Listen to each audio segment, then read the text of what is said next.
ان کی شریعت کی خوبی یہ ہے کہ ان کی شریعت میں آپ ایک عمل کریں آپ کو ڈیفالٹ 10 نیکیاں ہیں.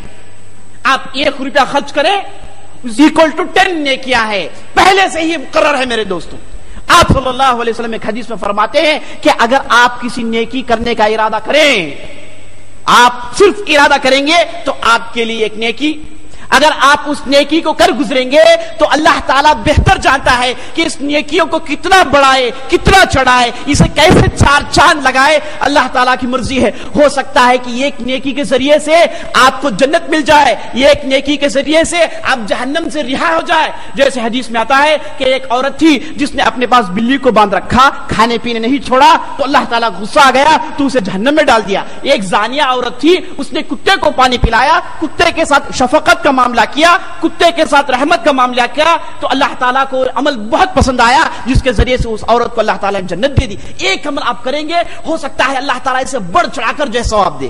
اور جہاں تک گناہوں کا مسئلہ ہے، اگر آدمی گناہ کرنے کا سوچے اور گناہ نہیں کرے استطاعت ہونے کے باوجود، تو اس آدمی کے لیے ایک نیکی.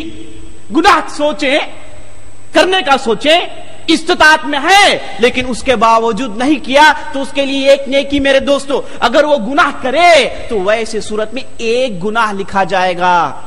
یہ شریعت کی خوبی ہے میرے دوستو.